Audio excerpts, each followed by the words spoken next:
Buenos días, mi nombre es Marta Gómez de Liaño, soy profesora de Derecho Procesal de la UNED y vamos a dedicar los siguientes minutos a hablar en líneas algo generales sobre la protección jurisdiccional de los derechos fundamentales. El artículo 53.2 de nuestra Carta Magna contiene las notas básicas del sistema de protección de los derechos fundamentales.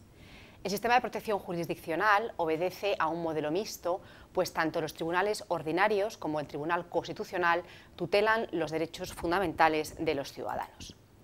Evidentemente, tal protección se lleva a cabo por un doble procedimiento, por un procedimiento doble. En primer lugar, ante los tribunales ordinarios se articula el denominado recurso de amparo judicial ordinario.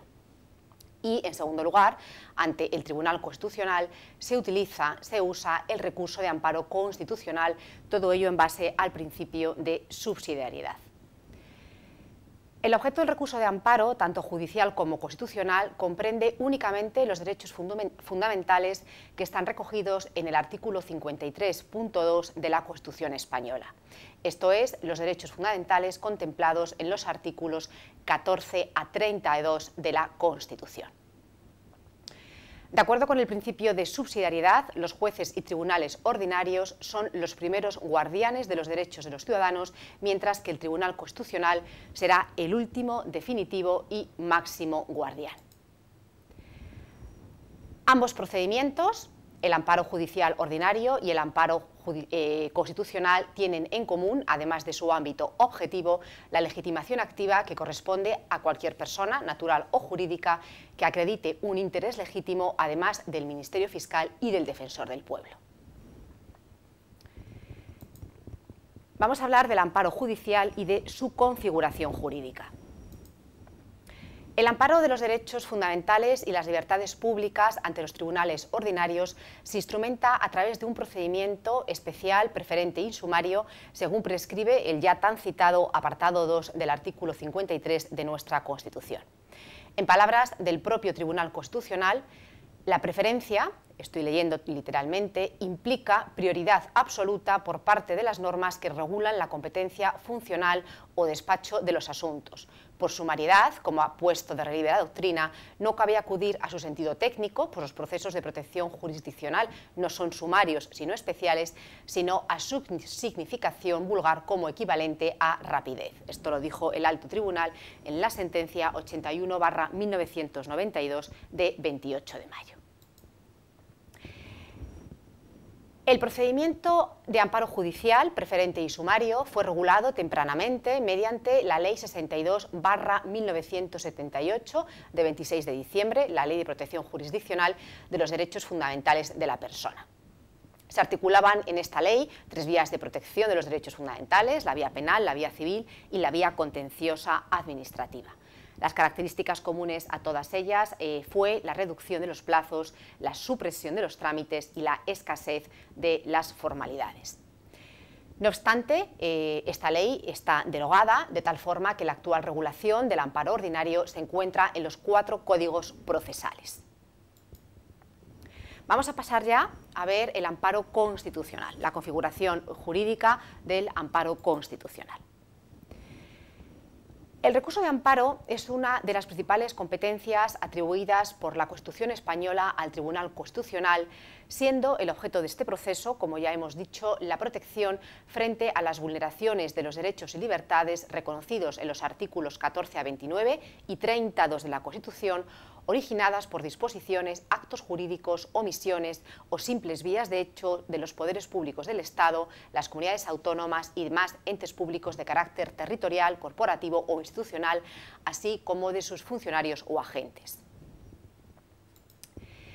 La Ley Orgánica del Tribunal Constitucional distingue 3 modalidades del recurso de amparo en razón del origen del acto del poder público al que se le imputa la vulneración del concreto derecho fundamental. En primer lugar, nos encontramos con el recurso de amparo contra las decisiones parlamentarias, contemplado en el artículo 42 de la Ley Orgánica del Tribunal Constitucional. En segundo lugar, está el recurso de amparo contra las decisiones gubernativas y administrativas, artículo 43 de la Ley Orgánica del Tribunal Constitucional, y finalmente el recurso de amparo contra las decisiones judiciales que encontramos en el artículo 44 de la Ley Reguladora del Tribunal Constitucional.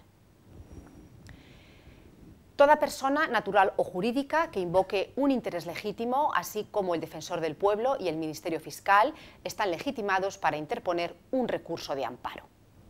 El Ministerio Fiscal interviene en todos los procesos de amparo en defensa de la legalidad, de los derechos de los ciudadanos y del interés público tutelado por la ley. Para la interposición del recurso de amparo contra la segunda modalidad de decisiones gubernativas o administrativas y contra la tercera modalidad, decisiones judiciales, es preciso haber agotado antes la vía judicial previa, así como haber invocado en esta, tan pronto como hubiera sido posible, la vulneración de derecho fundamental que pretende hacerse valer ante el Tribunal Constitucional. Los plazos para la interposición del recurso de amparo contra estas decisiones gubernativas o administrativas y del recurso de amparo contra decisiones judiciales es de 20 y de 30 días respectivamente desde la notificación de la resolución que pone fin a la vía judicial previa. El plazo para la interposición del recurso de amparo contra decisiones parlamentarias es de 3 meses desde que, con arreglo a las normas internas de las cámaras, del Congreso y del Senado, éstas sean firmes. Esto es importante, pues es un requisito insubsanable y común a todas las modalidades del recurso de amparo que el demandante justifique esto que se denomina la especial trascendencia constitucional del recurso. Se trata de un requisito que no cabe confundir con el de la propia fundamentación de la lesión constitucional denunciada, de modo que la carga de justificar la especial trascendencia constitucional del recurso es algo distinto a razonar sobre la existencia de la vulneración de un derecho fundamental por el acto o la decisión que se está impugnando. El recurso de amparo se inicia, hay que iniciarlo, mediante una demanda que se dirige al Tribunal Constitucional, donde además de acreditarse el cumplimiento de los requisitos que antes acabamos de referir, deben hacerse constar con claridad y concisión los hechos que la fundamentan, los preceptos constitucionales infringidos y hay que fijar con precisión el amparo que se solicita para preservar o restablecer el derecho a la libertad que se considera vulnerado. El demandante debe de comparecer representado por un procurador del Colegio de Madrid y asistido por letrado de cualquier colegio de España, y la demanda tiene que presentarse en el registro general del Tribunal Constitucional dentro del plazo legalmente previsto o bien hasta las 15 horas del día siguiente al del vencimiento del plazo en el propio registro del tribunal o en la oficina o servicio de registro central de los tribunales civiles de cualquier localidad. Una vez presentada la demanda, esta va a ser objeto de una decisión de admisión bien por parte de las secciones, bien por parte de las salas.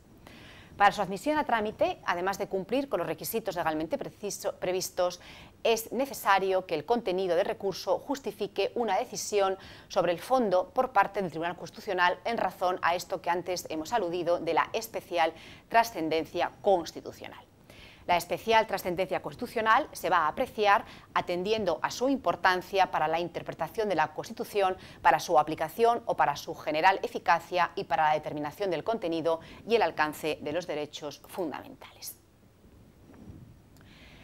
Las decisiones de inadmisión, en el caso de que se adopten, por la sección o por la sala, tienen que especificar cuál es el requisito que se ha incumplido y solo pueden ser recurridas en súplica por el Ministerio Fiscal.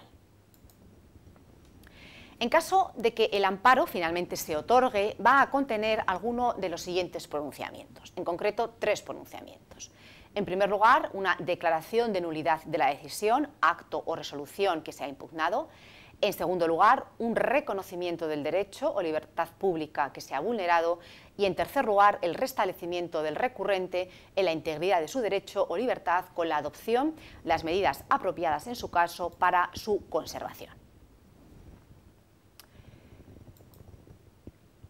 Y finalmente, hemos de decir que con carácter general, la interposición del recurso de amparo no suspende los efectos del acto o decisión que se ha impugnado, aunque el tribunal, bien de oficio o bien de instancia de parte, puede disponer una suspensión total o parcial cuando la ejecución del acto o decisión que se ha recurrido pudiera producir al demandante un perjuicio que pudiera hacer perder al amparo su finalidad, y si la suspensión no ocasiona perturbación grave a un interés constitucional protegido ni a los derechos fundamentales o a las libertades de otra persona. Asimismo, el órgano que conozca del recurso de amparo puede adoptar cualquier medida cautelar y las resoluciones provisionales previstas en el ordenamiento que por su naturaleza puedan aplicarse en el proceso de amparo y tiendan a evitar que el recurso pierda su finalidad. Gracias por su atención.